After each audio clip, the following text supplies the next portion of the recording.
My grandfather was a strange man, a recluse who hoarded secrets and artifacts in his sprawling, secluded estate. When he passed, he left it all to me.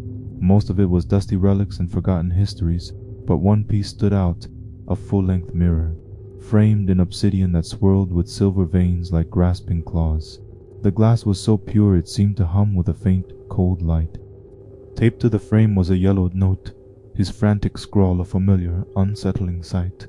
It read, "For your safety, this mirror must remain covered with the provided black velvet cloth from midnight until 3:03 a.m. precisely. Do not question this.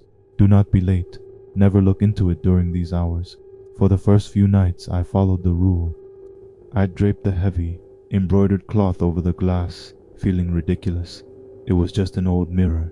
But there was a primal unease, a deep chill that settled in the room when it was uncovered after dark. The rule was bizarre. Why 3:03 a.m.? What could possibly happen? Then came the night I broke the rule. I stumbled in late from a party, exhausted. The clock read 12:30 a.m. I glanced at the mirror, its surface gleaming in the moonlight. I was too tired to bother. It's just one night, I thought. What's the worst that could happen? I was torn from a nightmare by an unnatural cold that had settled deep in my bones. My room was freezing. I squinted at the bedside clock, the glowing red numbers burning into my vision. 3:01 a.m. My heart hammered against my ribs. My eyes shot to the mirror across the room. The velvet cloth, which I'd left on the chair, was now draped over it. But as I watched, it began to slide down, slowly, impossibly, as if an unseen hand were pulling it from below.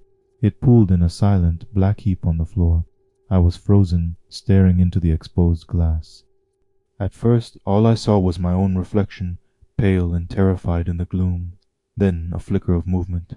Behind me in the reflection stood a figure, tall, gaunt, a silhouette carved from shadow, its hollow eyes fixed on me. It wasn't there a second ago. My blood ran cold as the truth crashed down on me. The rule wasn't to keep something out. It was to keep something in. From midnight to 3:03 a.m., the barrier between worlds thinned. My grandfather hadn't given me a superstition. He'd given me a prison schedule, and I had just unlocked the cell door.